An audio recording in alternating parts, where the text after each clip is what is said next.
Okay, I have my tangent for the day. Those of you who don't know, I'm a freelance graphic designer and DJ and gamer.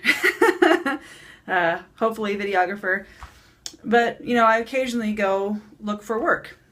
So today was a day I spent on Craigslist, you know, looking for gigs and jobs and that sort of thing. You know, I look for DJ gigs, and oftentimes there's people that want DJs. So you want a DJ, like this ad right here. You want a DJ for a party. You want somebody to come play for 4 hours. You want them to bring a sound system to fill a 1,500 square foot venue. You want them to travel with all this stuff, and then you want to pay them $150. Okay, now just so you guys are aware that are posting things for DJs, this is why you have really bad experiences with DJs, because you get DJs that come out that are crap. They play shit music. They don't know how to move the crowd. They're unprofessional. Why does this happen? Because the people that play for $150 aren't really DJs. They're people that have no idea what they're doing, and they can't get gigs. DJs cost about $150 an hour at minimum. And this is not including stereo equipment. So you want me to spend time to prepare 4 hours plus an hour load in, hour load out. So now we're talking about 6 hours plus, you know, an hour give or take for travel. So we're talking 7 hours for $150 and some drink tickets. $150 is what a DJ gets for a single hour set, usually, plus drinks, and they don't have to bring any of their stuff. All they have to do is show up with music and play because it's a club.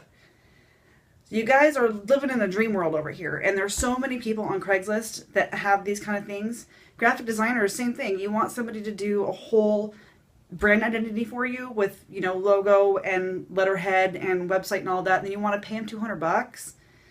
I charge $85 an hour for my creative stuff, and that's a pretty standard rate for a freelance graphic designer.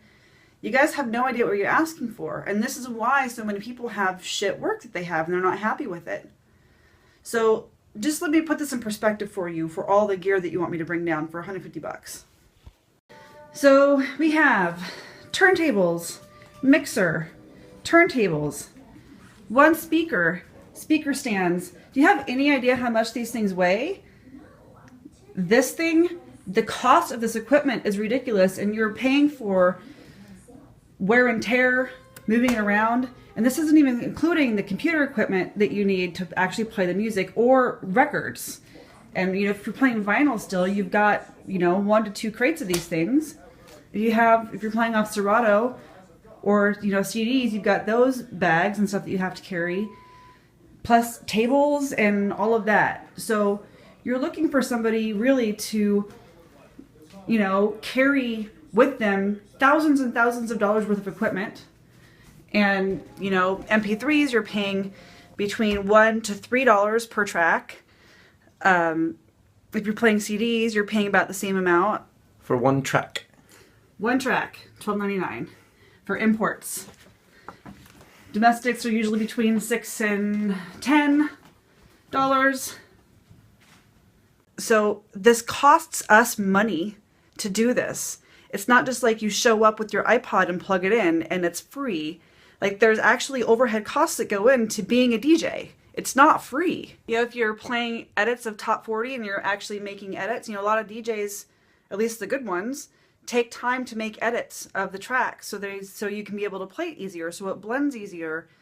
Or, you know, you take time to practice. So there's a lot of work that goes into doing this, and this does not show that there's any understanding about that. This crap just drives me crazy, and I don't know, as a DJ and someone that's a professional and does this for a living, I don't know, it just frustrates the hell out of me. I know this little soapbox rant that I'm going on right now is not going to make any difference anybody asking for this stuff and their ignorance of what they're asking for.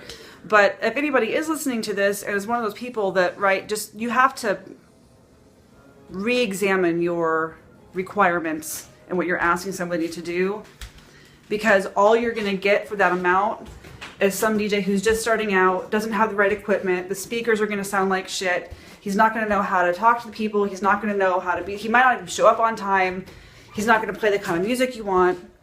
You know, there's just a lot of things that come with the experience that it takes to do something like this. So here's another one.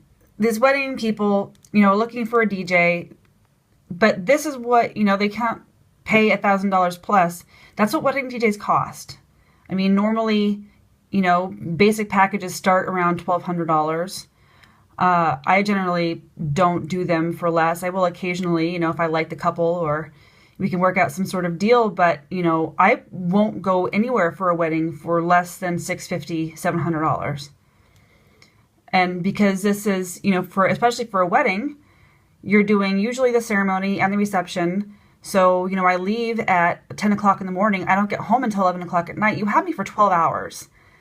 So a 12-hour shift plus looking all the equipment, plus all the preparation that it takes, making sure that you have all the music for the wedding, dealing with drunk people, you know, trying to get people to dance. And it's not easy, especially for weddings. Weddings are some of the hardest gigs to do because you've got a really wide variety of people, ages, tastes, music affiliations, you know, and trying to play a set that touches and makes everybody happy is near impossible. It's really difficult to do.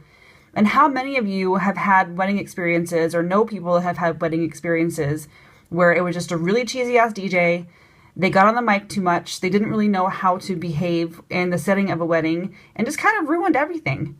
I mean, a DJ or band can make or break your wedding. The music really is what does these things. So, you know, I understand that people can't pay if they're broke, but what you don't want to do here is look for someone who's just getting started, because so many things can go wrong.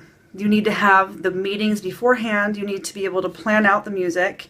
You need to make sure you really understand what kind of music they want, what kind of music they don't want, when to properly segue from one area or one time of the wedding, one section of wedding to the other, how to properly MC without going overboard, how, you know, have all the equipment, have the correct microphones, you know, lavaliers, have a handheld, have speakers that are loud and clear, not busted up or cheap, plus just the way that it looks and is presented. So you think about the way that the wedding or the DJ or band looks at your wedding.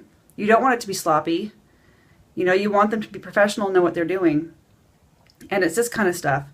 So if you are on a budget and you need a wedding for or DJ for your wedding, it's time to start thinking about alternative options. You don't want to start looking for someone who doesn't know what they're doing just because it's going to be cheap. You can talk to somebody and maybe work out a deal, you know, find a wedding DJ and say, you know, hey, well, maybe if you can rent the equipment or do that, it'll be cheaper. Or, you know, we can cut down the amount of time that's going to take. Or maybe I can just help you make a playlist for your wedding and kind of plan out the times. And I've done that with clients too, where they just couldn't afford to have me out, but wanted to make sure that they knew that the music was going to be good. And so I'd sit down with them and, you know, make playlists for each portion of the event. And then they would have me just come and just do the dance portion. So I'm only there for, you know, 2 to 3 hours. But talk to someone that knows what they're doing. Don't do this crap because it's your wedding. It's the most important day of your life. And you're putting it in the hands of someone who doesn't have a clue what they're doing. That's the daily vlog for the day. I just got off my soapbox and started kicking soap around. But it's frustrating, especially when you're looking for work. Lucky I have weddings. All right. Thanks for listening to me rant for, you know, this, however long this was.